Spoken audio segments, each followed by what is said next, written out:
I think it's very disingenuous to compare Australian football culture to European football culture for this reason.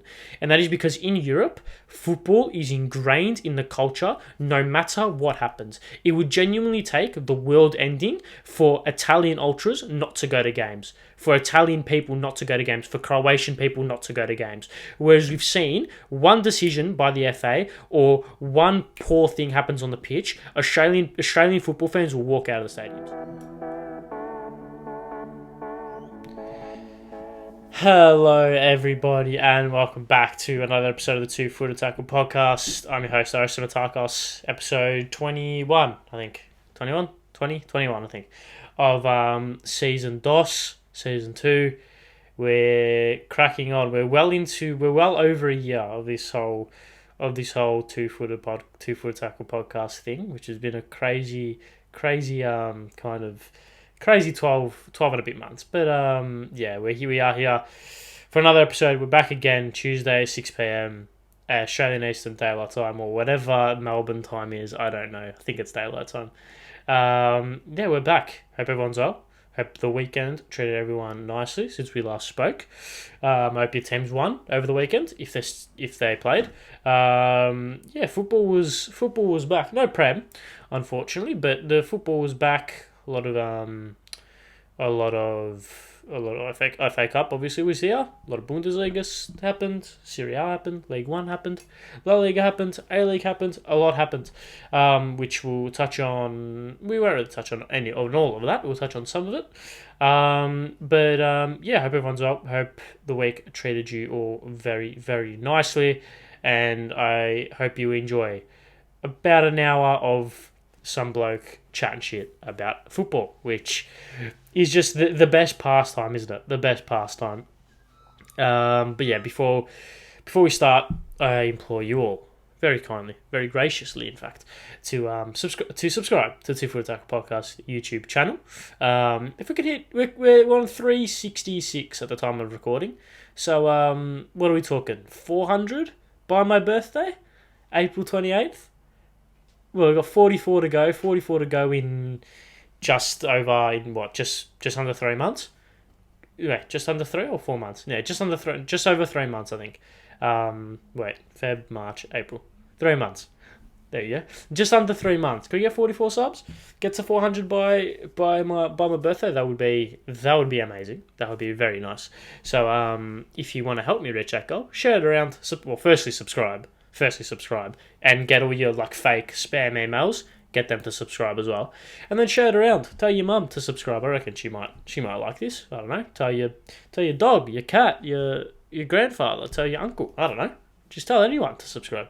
Don't have to watch it. Actually, what you can do is just when a new episode drops, just open it and just leave it on mute. Just minimize the tab, leave it on mute, and just let it run through. That works. That's fine by me. That works for me. But yeah, no. We won't set an actual subscriber goal just yet. But yes, share it around. It would mean the world. Subscribe. Notification bell, all that good stuff. And then on audio platforms as well. Spotify, Google Podcasts, Apple Podcast. What else is there? Google, Apple, Spotify, and Anchor. 5-star reviews. 5-star reviews would mean the world on that. In that regard. Who knows? And what else is there? Socials, TikTok, Instagram, Twitter. Two Footed Tackle podcast on all. Get around them would mean the world.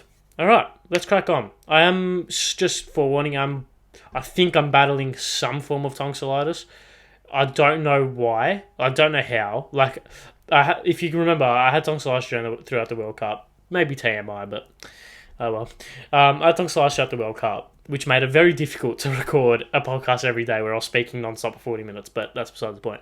And now it's back. I don't know why. I haven't had tonsillitis before the last 2 months in 6 years, and now it's gone bang bang in just over 2 months. So thanks. That's just great. That's really good. But it is what it is. We battle through. I'm well enough to speak, so that's why I'm here. There you go. Are we done? We can move on. All right. I just gotta get all the formalities out of the way. It's a constant in my run sheet to get all the formalities, to get all the pleasantry bullshit out of the way, and then we can crack into the actual app. All right, what do we got? What do we got to speak about today? Of course, there's no Premier League action. There's no Premier League action, so this may be a little bit more of a conversation, maybe a discussion, a true discussion about football itself. I want to speak on the FA Cup. I want to not actually on the matches, just around the feel around the FA Cup, and this will transition into a little bit of a State of the Union address, maybe, about football, because we've got relegation sides battling Scudetto winning AC Milan for players in the January transfer window, which is just brilliant. And then, if I've got time, I'll mention something else, and then we'll speak on the A-League / Australian football / Graham Arnold getting the job. So I don't know how long this podcast was actually going to be. If it's going to be quite a while, then who knows? But yeah, I don't know. Regardless of I don't know how long. Sorry, just 2 seconds. Yeah, okay. Yeah, I don't know how long. I don't know how long this podcast is going to be, because I don't know how long the talking point's going to go on for. This may be a 45-minute one. This may be an hour and a half one. Who knows? Strap in. Well, you obviously know, because it says at the bottom. All right, 6 minutes of speaking nothing. I do that quite well. I can speak for a long time without actually saying anything. Let's kick things off. So yeah, let's kick things off by speaking about the FA Cup. Let's speak about the FA Cup now. Obviously, the FA Cup third round, I believe, was kicked off or started over the weekend. Is there any more games to play? There's one more game to play, or 2 more games to play. In the FA Cup third round, it would have to be, yeah, 4th round actually. There you go. Yeah, so these happened over the weekend. There was a plethora of games played in a plethora of cities, plethora of stadiums, and yeah, it was entertaining. It was entertaining to see. I think it was a good, solid, entertaining weekend of football. I think the best tie was probably the Wrexham Sheffield United tie. Of course, Wrexham top of the conference, Sheffield United second in the championship. So battle of 2 good sides in their respective leagues, and of course Wrexham having the storyline behind them with the whole ownership stuff is quite funny to or quite good to like keep an eye on. 3-3, John Egan 95th minute equaliser for Sheffield United. They go back to Bramall Lane, and it's a good cash injection for Wrexham. Not that they need it, considering who owns them, but still, it's a pretty good cash injection for them. Yeah. But besides that, I think I didn't want to speak about the results as such. I wanted to speak about the FA Cup in its essence, in a sense. Now, we hear this phrase go round, the magic of the cup, and the magic of the FA Cup. It's one of those things that only happens, like, things only happen in the FA Cup. The FA Cup's unpredictable, etc., right? And I like it. I really do like the nature of how the FA Cup is structured, where it's literally bottom to top, whole football pyramid. Theoretically, a team in the 10th division could be playing at Wembley. Theoretically, right? I do think there's like some. I do think there is there's some room for adjustments. I think replays are a little bit outdated. However, I do think replays are a little bit outdated. However, I do like the tradition of having replays. I think a replay for the replays after the 4th round. So replays after the 3rd round, I think should not exist. I think 3rd round and before, I think have replays. I don't like replays when it's 4th round and you're getting into Premier League teams. You have to play a Premier League game on a Sunday, go to Dortmund to play a Champions League game on Wednesday, go back to Fulham on Friday, and then on Tuesday play an FA Cup game, and then Friday and then Saturday play a game in Stoke. I just think it's fixture congestion gone mad, right? But apart, like, I like the FA Cup. I do like it. However, there's just something within this kind of. There's just something that doesn't sit right. I wouldn't say sit right with me, but it's just not how. It's not as special as what it used to be. And I say that, of course, with a pinch of salt, because I'm 18 years old. I don't know how good it used to be. I'm talking like your mid 90s, early 90s, late 80s, etc. That type of FA Cups where by all accounts people would hold the FA Cup as an elite trophy to win. Nowadays, it's almost an afterthought. Nowadays, it's almost we have to play the FA Cup. Fuck. Like, I just want to rest players because we've got Palace away on Saturday. Like, there's just something about the way football is transitioning that there's, like, it just, I don't know why it just doesn't sit right with me. You listen to the stories in the past about how the FA Cup and like the crazy gang with Wimbledon and all these stories, and I read those stories and I look at those and I listen to people speaking about the time when the FA Cup was very prestigious, and I think it's so special. Like, it is a very special competition if it's treated properly.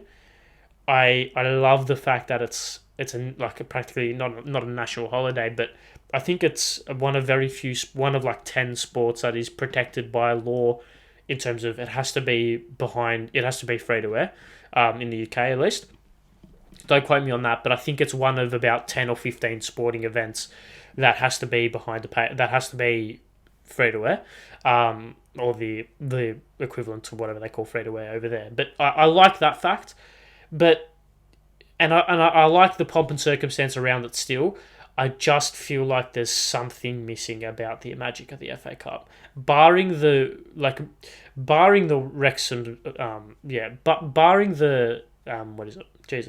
barring the Wrexham Sheffield United game.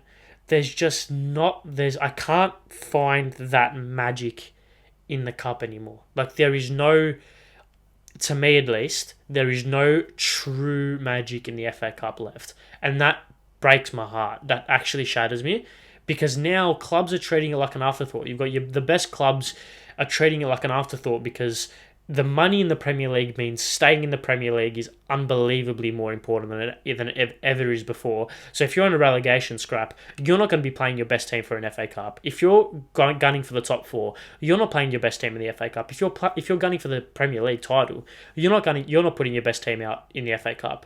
And it's just lost a lot of significance. It's lost a lot of importance.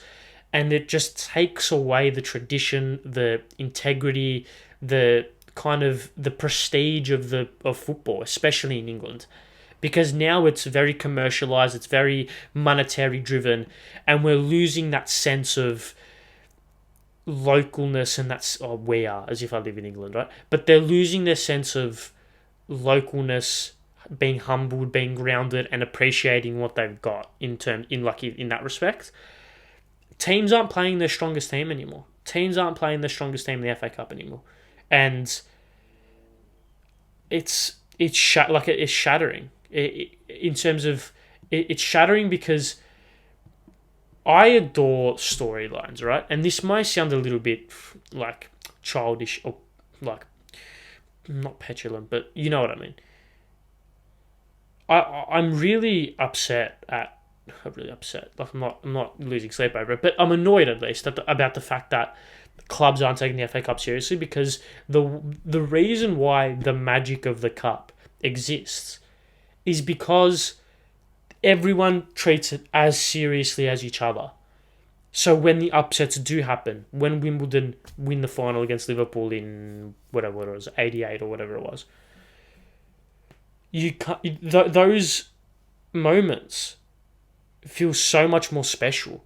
Whereas now, when United get knocked out in the fourth round because they've played 11 youth players, it's like, oh, we knocked out United, but really we knocked out United's under 23s.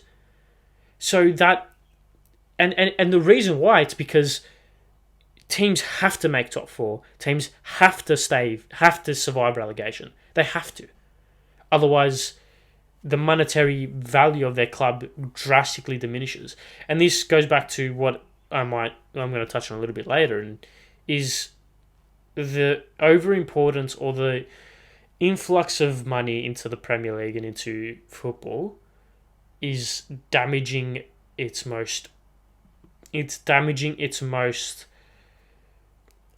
true and pure concept, and that is the ability to win and have this sense of belonging with your football club.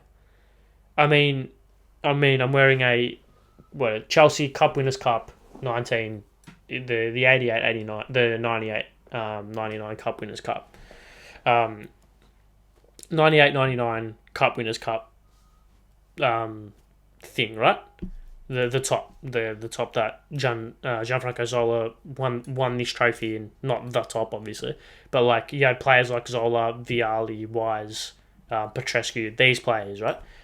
And the reason why top, like, obviously you probably would notice I'm starting to wear a few more like retro tops, right? Or I'm trying to at least wear more retro tops. And the reason why is because, especially over the World Cup, I've started to feel very disenfranchised with club football. Very disenfranchised with club football. That's why I love the World Cup, and especially like at international tournaments, was because it's the purest form of football. It is as close to pure football as we're gonna get. Right? Because now club football these days is so sanitized.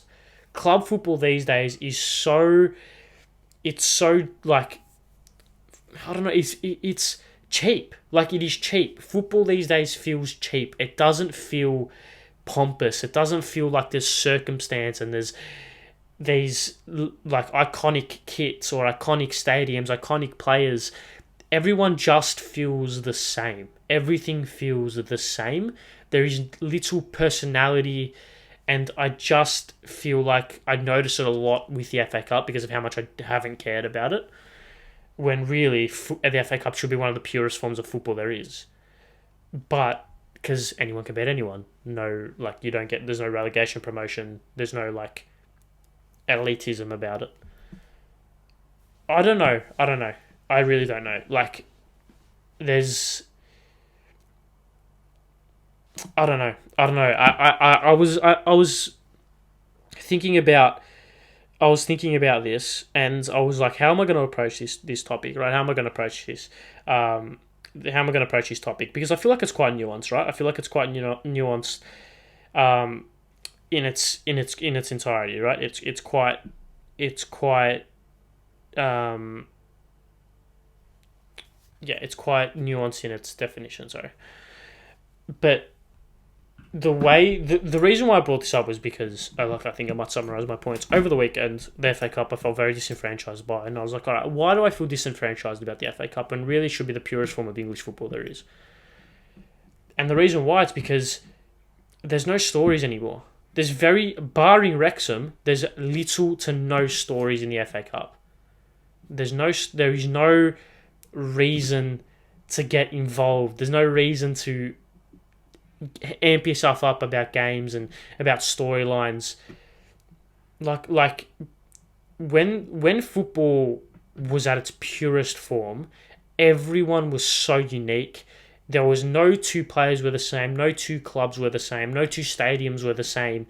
Everyone had this unique identity, this unique culture, and that was enhanced by the FA Cup because you could have fourth division sides versus Premier League sides, and upsets were happening, and obviously the Wimbledon in '88, stuff like that happens because everyone took pride in their club, everyone took pride in their identity, and showcasing that on the national stage, which at the time was arguably very comparable to the actual Premier League trophy or the First Division trophy. That's what made the FA Cup so special.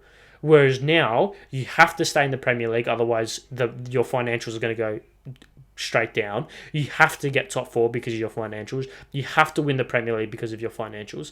The financial incentive to winning the FA Cup for teams that are pretty much in the Championship or higher is non-existent, meaning the magic and the feeling of a League Two side beating a Premier League side will never be there. Will very rarely be there because Premier League sides are fielding second teams. Premier League sides are fielding youth teams. So who cares if they lose? Wrexham beat a bunch of under-21s. Who cares? Like if we look at the team Liverpool played. Granted, Liverpool played a pretty strong lineup. I understand that, right? But on a whole, I just don't really think, especially when there's midweek games now. Midweek FA Cup is exactly why you can afford to. This may not be the best case study because, of course, it is of course a weekend FA Cup tie, right? So there's no Premier League games to save your players for. But I don't know. It's just something about it, huh?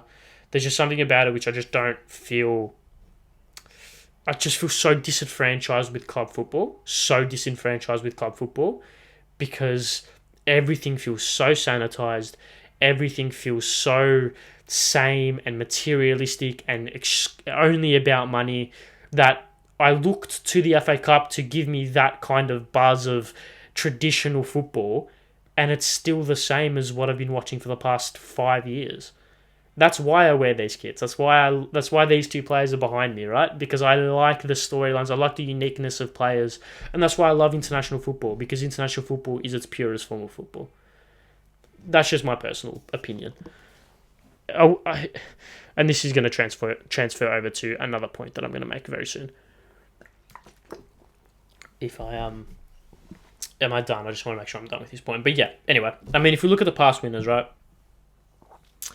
Liverpool, Leicester was a great story, but really Leicester shouldn't be a great story. The only reason why Leicester's a great story is because the previous winners, Liverpool after them, and then before them, Arsenal, City, Chelsea, United, Arsenal. Like, it's being hogged. It's being hogged. Whereas, like if we're looking like mid-80s, you had United, Everton, United, Liverpool, Coventry, Wimbledon, Liverpool, United, Tottenham, Liverpool, Arsenal. Like there was a lot more different winners. Like, I mean, Tottenham went on a run, 3 in a row. There you go. But even like you had Wigan in 13 and Portsmouth in 08. Like, that's why when Leicester wins the FA Cup, when really shouldn't be a shock because Leicester are a great team. It's, oh my god, how did Leicester beat Chelsea, who have $65 billion worth of players on the pitch and $12 billion worth of players on the bench? How do Leicester do it when really Leicester spend money? Like, Leicester spend a lot of money, right? And you might not think it's a lot of money, and you might not think clubs in the Premier League spend a lot of money, but this is the best segue I've ever done, by the way. But when Bournemouth competing with AC Milan for players, you know there's a little bit of a financial discrepancy in world football. If you haven't been across Fabrizio Romano, I think he's the only one that's really reported it that much. Basically, Zaniolo plays for Roma. Good player, fine player. We're not talking world-beating level, but we're talking pretty solid player. Turned down Bournemouth. Basically, he had a couple of bids flying for him. One came in from AC Milan, and the other one came in from Bournemouth. Now, traditionally, you think, AC Milan would blow Bournemouth out the water. AC Milan have just won the league. They're one of the best clubs to ever play football. They're one of the most notorious clubs in world football. Bournemouth, who are plucky little Bournemouth, huh? No, Bournemouth actually outbid AC Milan. Now, Bournemouth outbid AC Milan. Zaniolo, rightfully, as I should say, turned down Bournemouth. With all due respect to Bournemouth, but you're Bournemouth, know your players. Zaniolo rightfully turned down Bournemouth, and is staying. It's the 30th of Jan. This will come out on the 31st. Probably be listened to by most on the 1st. I don't know if he goes. If he goes, he goes. If he doesn't, I don't think he'll go to Bournemouth. But anyway, okay.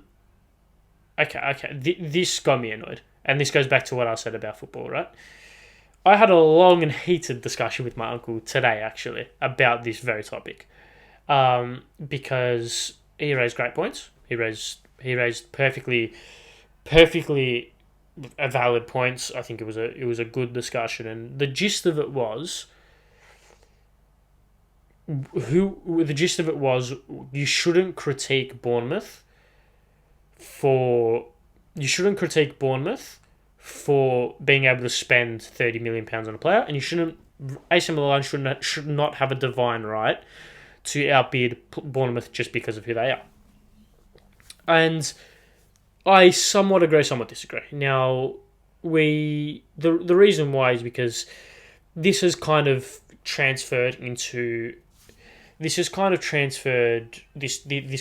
has kind of transferred into more of the state of football and the finances in football, because how do I describe this actually? Football is split when you now, in my opinion, when you kind of analyze your football club and you analyze how well your football club is being run, or stuff like this, etc. Right? You have to analyze it off two bases. You have to analyze it off how it's being run as a football club and how it's being run as a business. I give you this. Arsenal, from about 2012 to about 2019, maybe 2017, run as a business perfectly. As a business, absolutely perfectly. They brought in shit tons of revenue. They brought in shit tons of revenue. Their spending was very little. The profit loss margins would be green as far as the eye can see. Running as a business, perfect. Running as a football club, dog shit. And there's a reason why football is very different to every other business in the world.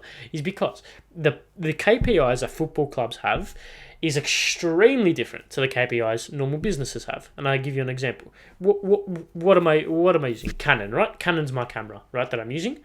Canon 40D Mark II, just if anyone was wondering. If Canon went bust tomorrow, and ceased to exist, went into administration, and this camera broke down tomorrow as well, I'll just go and buy another camera from another brand, right? That's fine. That's all right. But if Chelsea ceased to exist tomorrow, you're not going to see me in a Liverpool top. I'm sorry. You're not going to see me in a United top, or at least you're not going to see me kissing the badge of a United top, right? I'm not going to be a season ticket holder at Liverpool. You're not going to say that. So the brand loyalty for football clubs is...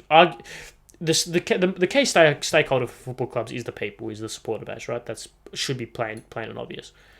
Because without football, fans can survive without football. Football will not survive without its fans. The Minister for Football, Mark Bosnich, and I quote. So how do I transition? How do I go into this tangent? But basically, what this is, in essence, is trying to mean is football is basically what the crux of that meant is football is a different business model to literally every other business. Owning a football club is a different business model to every other business. Now, the reason I say this is because, and the reason why this will work into the argument I'm trying to make in the conversation I'm trying to start, is because when you look at Bournemouth and AC Milan, if you look at their current finances, or take away everything that could be any way related to football in the slightest, kit, badge, history, stadium, players, current performance, league table, prize money or pending prize money, take away anything that could possibly be related to football and just take a look at the business, why shouldn't Bournemouth compete with AC Milan? They're two of the same business. They're two football clubs. However, that's not how football works, because in an ideal world, and at least that's what I've thought, at least, the top divisions around Europe, for the most part, are on a relatively level playing field, especially in the top 5 leagues. If I asked you the question, are the Premier League, Ligue and Serie A, Bundesliga, and La Liga on a level playing field, you would probably give me some form of answer that I could summarize as to, yes, they are on a level playing field. Or I could at least push you down the road and tell you that you are, right? Gaslighting 101. Not really, but you know what I mean, right? However, if you say that, how can 18th place Bournemouth, who finished 22nd last season in England, if you want to speak about the whole 92 clubs, they finished 22nd, compete with a club that finished first in Italy? How can you do that? How is that justifiable? From a purely football integrity standpoint, that should not be a thing. How can a club that finished 22nd last year in England compete financially with a club that finished first in Italy last season? From a purely football standpoint, that is absolutely ridiculous. The integrity of the game is slowly diminishing to zero. Slowly diminishing. And we speak about Super League this, Super League that, Florentino Perez that. Is the Premier League not just not a smaller version of a Super League? when they hold a monopoly over prize money. They hold a monopoly over the ability to buy players and transfer money and wage money and all this stuff. Is it not just a glorified Super League? Realistically, if 18th place Bournemouth can compete financially with AC Milan, the Premier League's a Super League. The Premier League is a Super League. It genuinely is. Because the difference in finance and the difference in ability to spend from one competition to what realistically should be a level playing field to another competition is astronomical, and it's absurd. It's ridiculous. It's ridiculous. You only need to take a look into the prize money, and the prize money, the TV revenue, the sponsorship revenue that clubs in Italy, Bundesliga, Serie A, La Liga get in comparison to the Premier League clubs. It is actually ridiculous, ridiculous. That's why we're seeing the best players go to the Premier League, not because the best players either go to the Premier League or they go to PSG, Bayern Munich, Real Madrid, or Barcelona. That is it. That is it. They're not even going to Juventus anymore. They're not going to Juventus anymore. They're not going to AC Milan or Inter Milan anymore. They're not. Because they can't even financially compete with Barcelona, Real Madrid, and PSG or Bayern Munich. They can't. So we're seeing the best players go to those 4 clubs or 6 clubs in the Premier League. Tottenham, Chelsea, Liverpool, Arsenal, City or United. So is this not just a glorified Super League?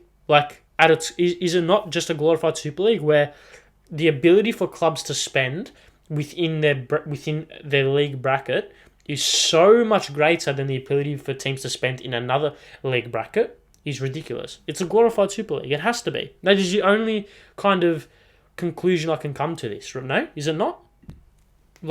Someone give me a different point of view if you can in the comments or tweet at me.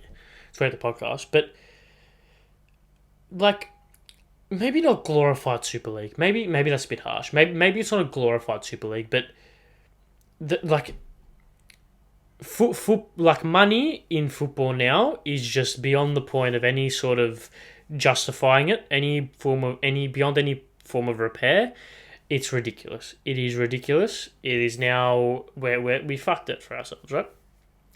We fucked it for ourselves because it's only going to go up. It's only going to go up, and you can look at the Premier League. You look at the Premier League. Once the Serie A was the dominant league, and other times it was the Liga, and the French league might pop up, and the Bundesliga, etc. Right? But it's not the same. It is ridiculous right now. And let's just compare 2 clubs, right? Let's just compare 2 clubs. Just any 2 clubs that are in a relatively similar position. So let's compare who's 5th. I think Freiburg are 5th place in the Bundesliga. Freiburg are 5th place in the Bundesliga. They have signed no one in January. They signed 6 players. They signed 6 players in the summer for $4.4 million on a free transfer, $13 million, $6.8 million free transfer. Let's look at who's 5th in the league now. Spurs, is it? Spurs or United? Who is it? Spurs. Spurs, firstly, got Danjuma in. This is how much they spent. $27 million, $22 million, $85 million, $43 million. Free transfer, $28 million. Granted, that was in January. And Bentancur and Kulusevski, $28 million and $15 million each. Sorry? What? How? What sort of level playing field is that? It's ridiculous. It is actually ridiculous. That's why. I mean, the writing was on the wall when Chelsea bought. When Raymond bought Chelsea, yeah, right, fine. But then when City got bought and when Newcastle got bought, it's all right, now we're getting to the point where it's ridiculous, right? And this top 6 of ridiculous spending should be a top 7 well, will be a top 7 with Newcastle, and should be a top 7 with someone like an Everton, should be a top 8 with someone like an Everton, if Everton can get their shit together. That's what it should be, because Everton have spent. Everton are just shit at spending. So, clubs in similar positions to Everton can't spend a thing. Like Bournemouth are 18th place in the Premier League, right? Bournemouth are 18th place in the Premier League. Let's just look at the Bundesliga. Who are 18th place in the Bundesliga? We'll go 16th place, 2 places above the relegation zone. VfL Bochum, right? They're players that they brought in. They brought in 2 players on loan. They brought in 2 players on loan. Another player on loan. They brought Musset from Sheffield United on a free transfer. They brought in another player on a free transfer. Another player on a free transfer. They bought Stafylidis from Hoffenheim for $835k. That's in dollars, by the way, so that's about £500,000. They bought some guy in from Stuttgart, some guy in from Real Valladolid. They bought Jordi Osei-Tutu on a free to try and keep them up and save off relegation. Like, come on, man. Come on. How are we not seeing that this is fucking ridiculous? Like, how can we not see the finances in football is ridiculous? And it's killing the game. It is killing the game. Killing the game. I don't know. I just don't know. I just felt like I needed to rant and rave about that for a bit because it's genuinely a joke. Actually a joke. It is one of the reasons why I'm becoming slowly disenfranchised with football, because modern football, I wouldn't say disenfranchised, because I'll always love the game. Always love the game. And I'll be here forever speaking about it. It's my one true love in life, right? It's a bit sad when you think about it. But yeah, it's like, yeah, a bit sad thinking about that properly now. But you know what I mean. Like, I adore the sport and I adore everything about it, right? That's why I'm here. But when every club is the same, when every player is the same, when every stadium is the same, when every kit is the same, when every boot is the same, when every manager is the same, it's like fucking a groundhog day every single time I flick on Optus Sport to watch a game, or I flick on beIN Sport to watch a game. Every single time. Like, that's why leagues like the Scottish Prem are so good to watch. Because yeah, the football might be shit, and I can appreciate the quality of football. Like, the quality of football is unworldly good these days. Unworldly good, right? Like, the United team, like the '99 United team, would definitely wouldn't win the league right now. That's at least I can say. Like the current City team beat the United '99 team at a canter, like really easily, right? But if they play like over 10 times, that City team will win like 7. That's what I'm saying. Anyway, because one-off games. Anyways, you get my point. So the point I was trying to make was, that's why I like watching the Scottish League and the Championship and League One and the FA.Cup games between Walsall and Yeovil Town, because yeah, the quality isn't that good, but you get the characters. You get the sense of a community feeling, the community vibe. You get these small, intimate stadiums.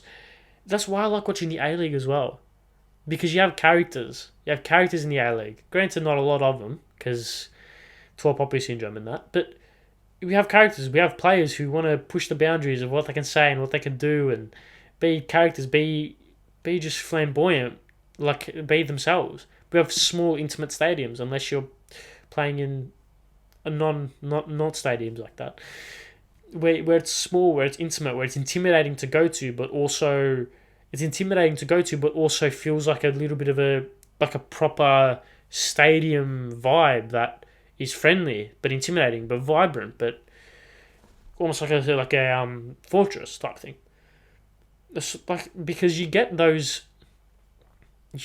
old school style of football. Like, I feel like I was born in the wrong era. I think I tweeted about this like ages ago.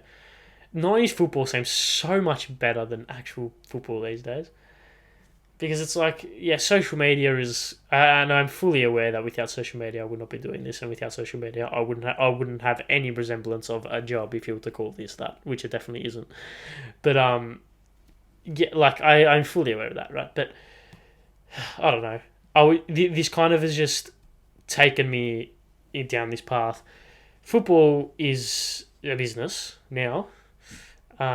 Football, you should judge your football club on its business spending, and you should now judge your football club on two criteria instead of one. One criteria: how good is it as a football club, and the other criteria: how good is it as a business. I use the example of Arsenal. Arsenal between 2010 and 2017, whatever it was, 2018, run as a business perfectly. No loss, unbelievable profit, sweet. But on the football pitch, we're dreadful, we're shocking, we're abysmal, we're terrible. 0 out of 10. So, yeah. Anyway, I feel like that's enough. Yeah, that was a bit of a state of the union football address. I don't know. The state of football these days. I will always love it though. Like, don't get me wrong. I'll be here every week until I am either contractually obliged to not be, or I'm dead. So I will be here every single week speaking about the game. I will be speaking about it. I'll be tweeting about it. I'll be watching games. I'll be speaking about it with my brother. Speaking about it with my mates. Speaking about it with colleagues. Speaking about it with my mum. With my dad, who doesn't really watch football. Speaking about it with my uncle. Speaking about it with my cousins. Speaking about it with everyone. I will always speak about it. Always watch it. It will take a lot for me not to watch some form of football, but we get into an uproar about so many different things. We need to take a look at ourselves and think, what are we becoming? Like, the standard of football is great, but the actual integrity of the game isn't. And you got to look at what you value. Yeah, I was just thinking about that because I was hearing. Obviously, I predicted something related to the Super League in my football world predictions episode. So the year, but I just thought, yeah, if Bournemouth are competing financially with AC Milan, yeah, this league's a Super League. This league is a little bit of a. Would I say glorified Super League? I regret saying glorified Super League because it's not. It's a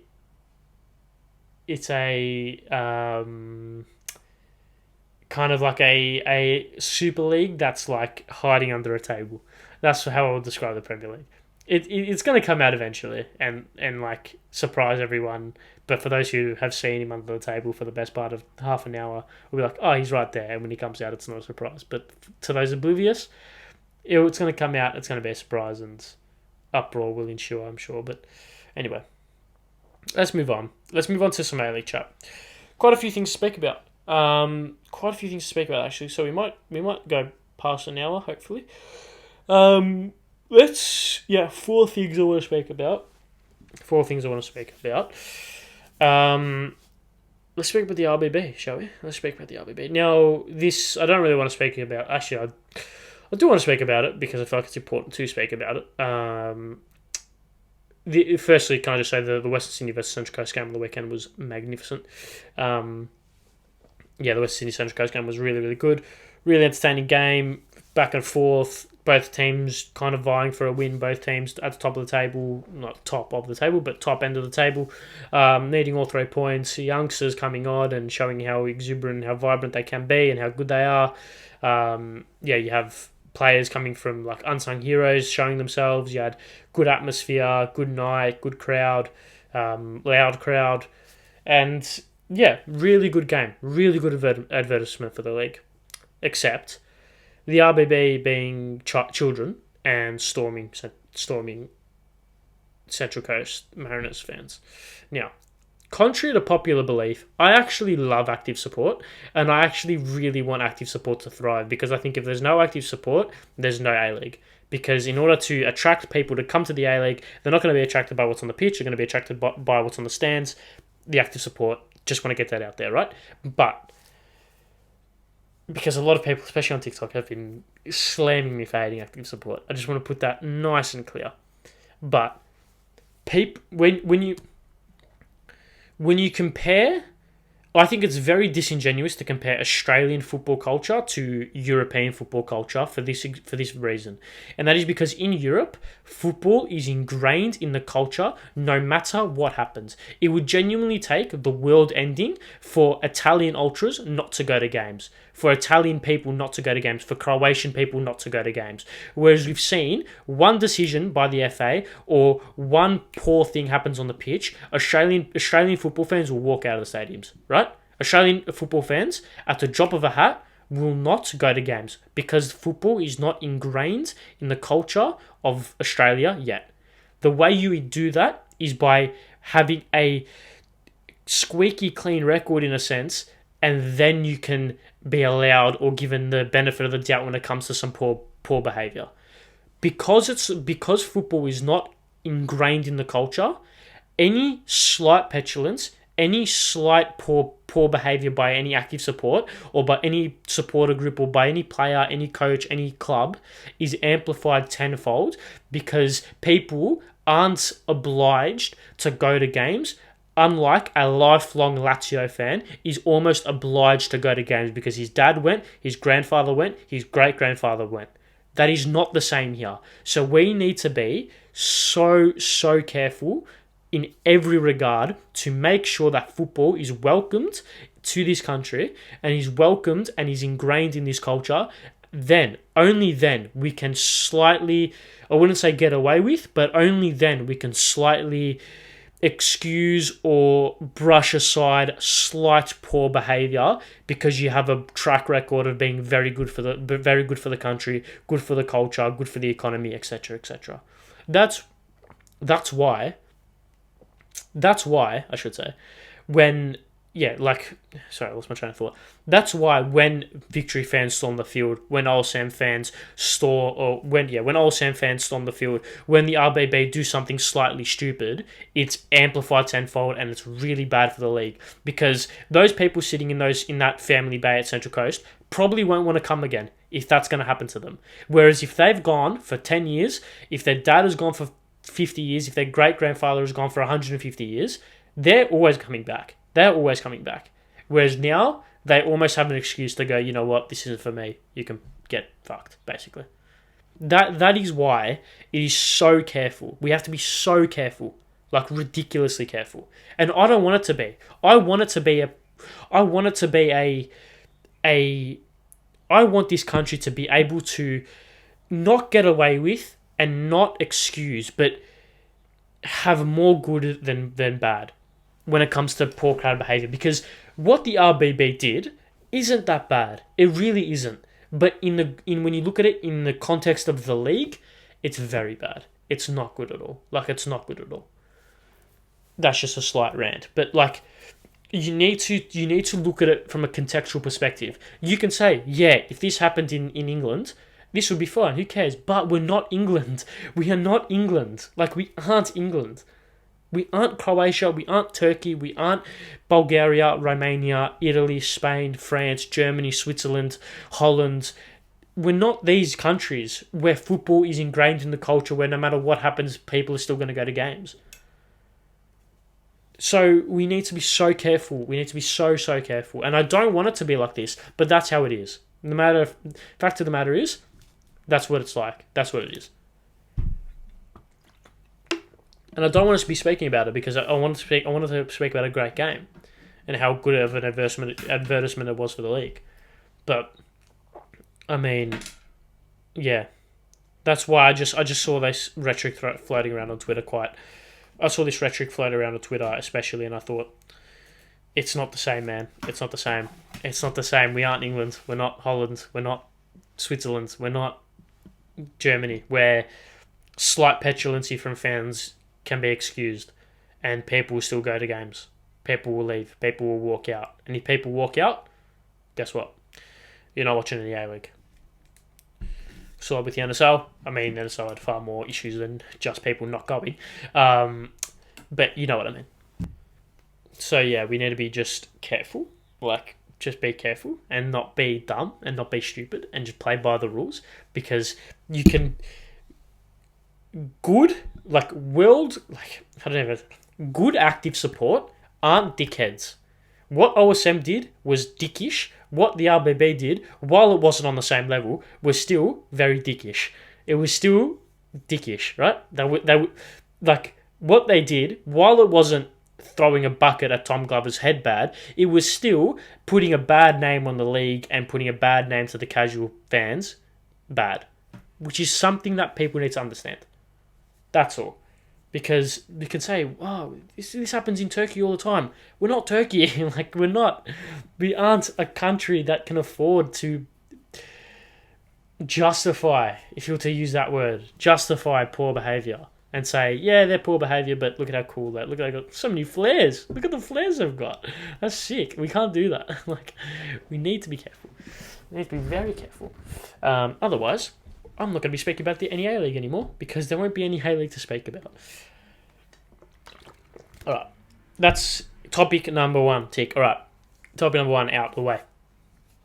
Topic 2. Now, this was suggested by someone on Instagram that I should speak about. Apologies, can't quite remember your name. I'm very sorry. Very sorry. But yeah, let's touch on, should the FA or the A-Leagues, the APL, consider moving Australian professional football to winter? Now, this obviously has come off the back of a couple of A-League women's players passing out after their game on the weekend. I can't quite remember who. I think it may be Western United. Don't quote me on that, unfortunately. But yeah, not a good look for the league. Not a good look for the league in the slightest.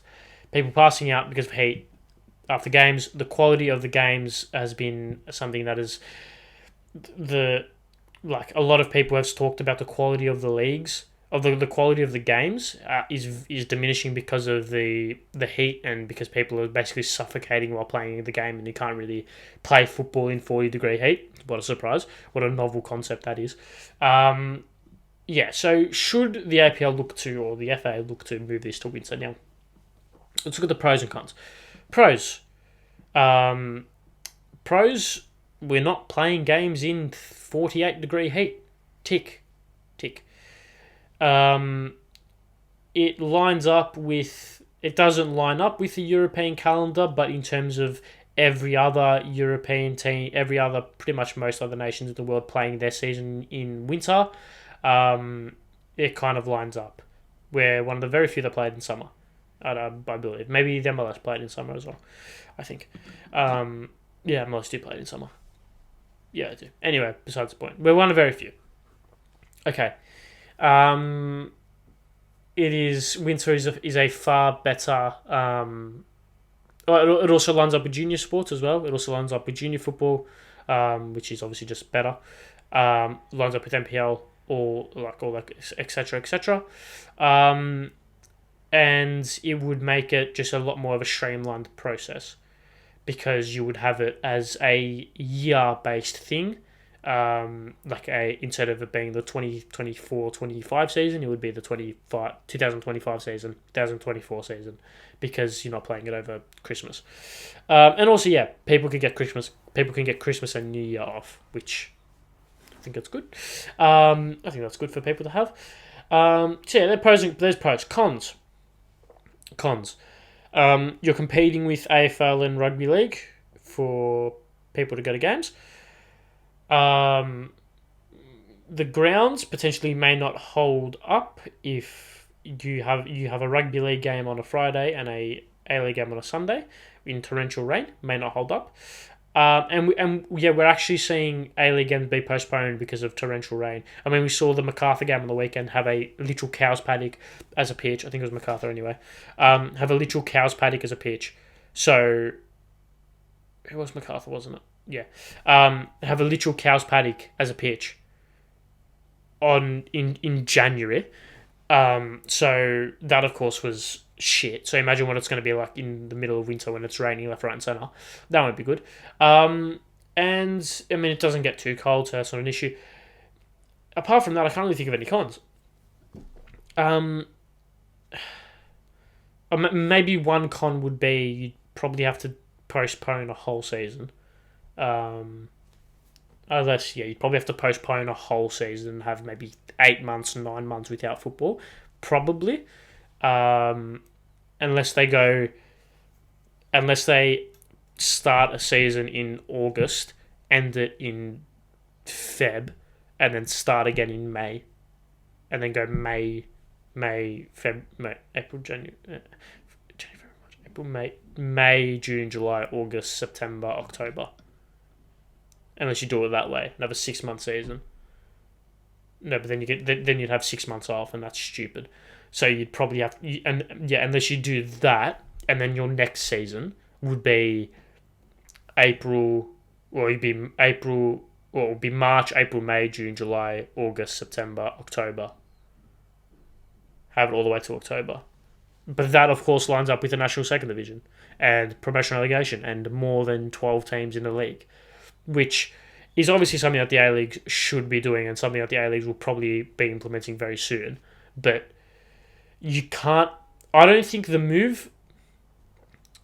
I understand the pressing issue right now is moving games to winter because of people are passing out due to heat stroke because of games being played in 40-degree heat, and the quality of football naturally is going to be worse when it's 45 degrees outside, right? But I don't think it's viable to move it to winter until it's more than a 12-team comp. Personally, looking at it from a logistics perspective, I just don't see it's viable. Personally, otherwise you're going to have about 8. You're going to have Otherwise you're going to have 7 months off season. That's almost what it seems like. So, yeah, until there's a National Second Division, until there's a promotion relegation, until the league is fully fleshed out, I don't think a move to a winter season is viable. However, I completely get the need for it ASAP because it is unhealthy for players. It is genuinely unhealthy. It's unhealthy for players to be playing in this ridiculous heat. Or here's a novel concept: just play all the games at night.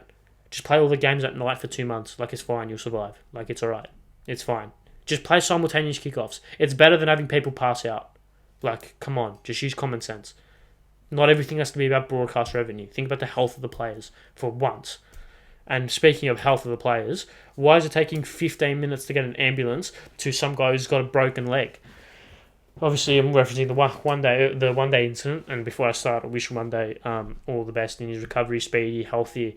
No complications recovery. One of very I wouldn't say one of very few, but a very very talented footballer. Privileged to have watched him throughout the years. Yeah, he's an exceptional talent. Wishing him all the best in his recovery, speedy, healthy, and hopefully he can get back to playing some of his best football. Just make sure he gets healthy first. That's the main thing. But so yeah, Hyundai broke his leg in the game against Melbourne City. Horrendous incident. Absolutely horrendous incident. Put your hand in front of the face level of bad. I'm glad they didn't show that many replays of it. I was watching it on 10 bold, and my 10 bold on my TV just starts cutting out for no reason. So I don't know how many replays actually showed. Hopefully it wasn't a lot.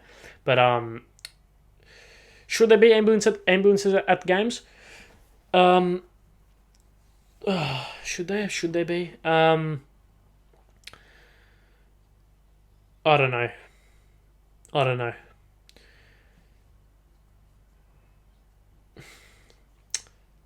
Look. I know my rationale, right?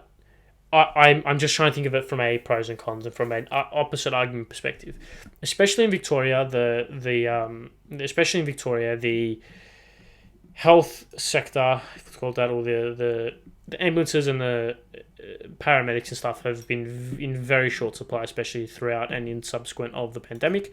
So I understand the argument for people saying, why should ambulances be there for a sporting event when there's barely any ambulances to be around the general public? I understand.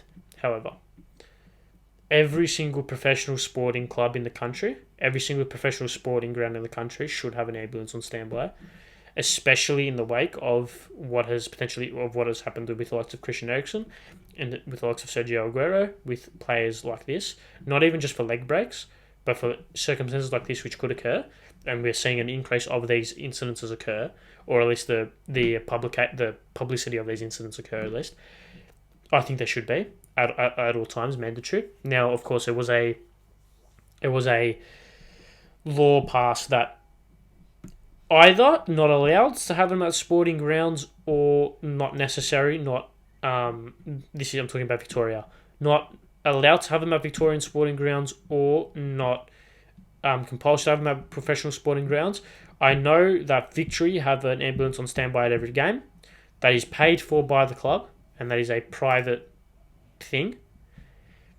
The fact that City don't have one, I don't know, considering that they're run by City Football Group. I'm gonna have a hunch. I'm gonna just assume massive shot in the dark here. I assume City Football Group can afford an ambulance. I'm just saying. I reckon they could. Correct me if I'm wrong, please. But I reckon they could. Anyway. It needs to be that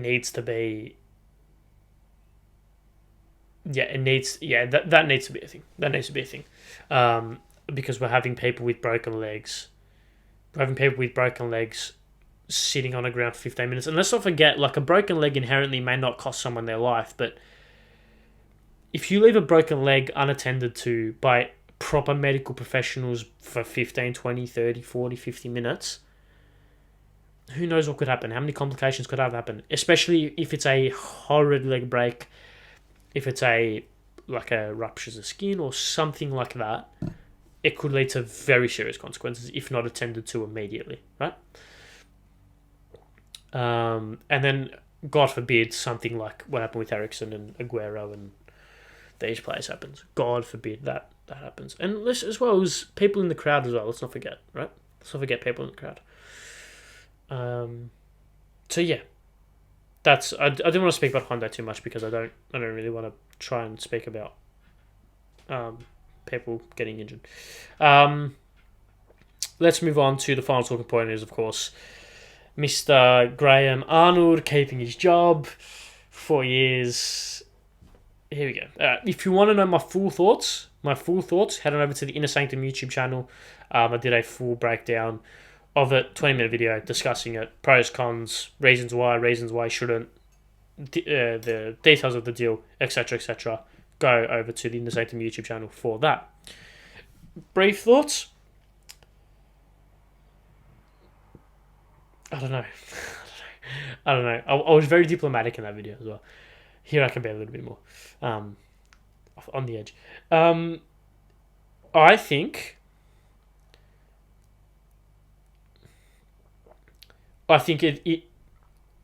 two things are undeniable about Graham Arnold. Tactically, he is not the best that Australia could get. However, the bonds and the connection and the man management ability of Graham Arnold is arguably the best that Australia could get. So, tactical with the bad, no? Like, if I want to expand, the tactics that Graham Arnold has shown over his 4 years, on average, have been extremely below par.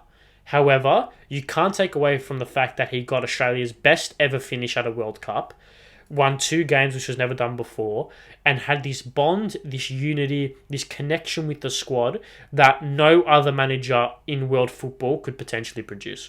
So you look at that pro, and you look at the con of the tactics being appalling for the best part of 4 years, and you combine them to be a 50-50 call, in my opinion. Would I have given him an extension? Yes. For 4 years? Probably not. I would have given him the Asian Cup.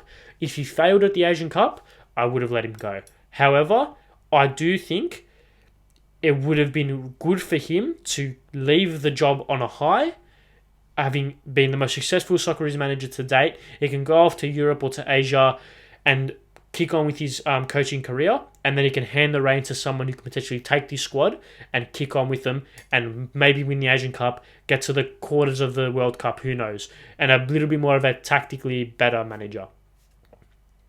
Who knows? And maybe a manager who's more experienced on the international stage. Who knows?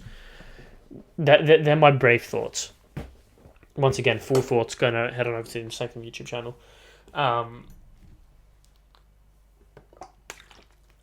I would have given my full thoughts, but I was like, I feel like it's better to do it on that medium. So, yeah, go over to that YouTube channel.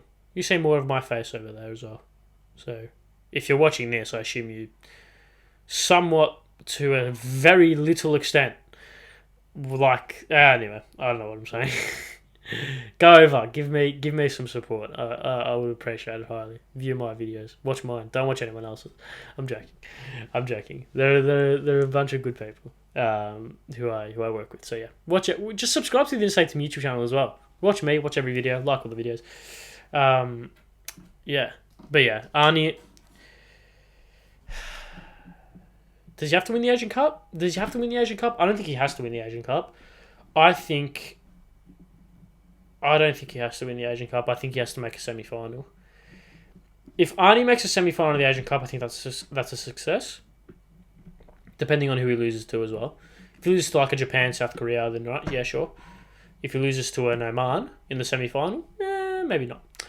And then World Cup 2026.